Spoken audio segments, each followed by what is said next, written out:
Dylan the young blue dragon lived deep in the Rockstone Mountains of Scotland.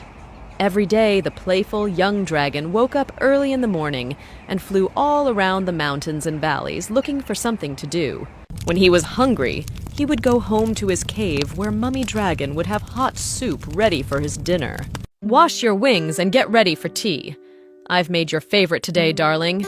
Pea and toad soup," said Mummy Dragon. Dylan sighed. Thank you, Mum," he said sadly. "Whatever is the matter, son? Every day you come back home happily for your tea, but today you look so sad," inquired Mummy Dragon. "I'm lonely, Mum. I can't find anyone to play with.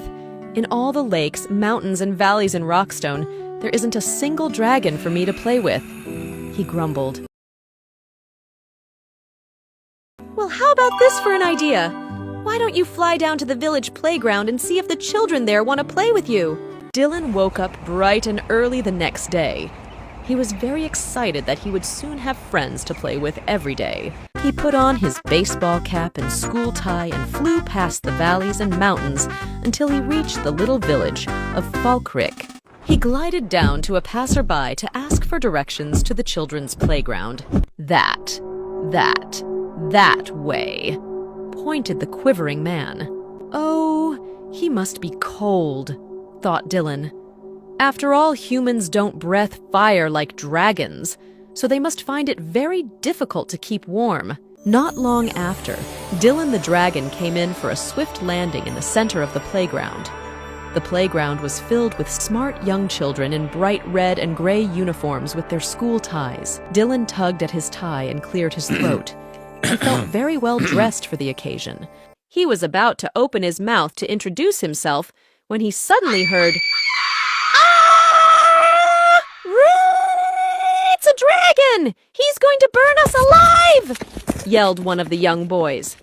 All the children ran frantically towards the exits and disappeared in no time. Dylan sighed sadly. All he wanted was some friends to play with, but clearly humans were very scared of dragons. He flew home with his head hung low to see what Mummy Dragon had made for tea. The next day, Dylan decided to try and make friends with the children in the playground again. He tucked his white handkerchief in his left gill and scooped up a large branch lying on the floor. He made it into a white surrender flag. He crossed his claws and hoped the children would give him another chance.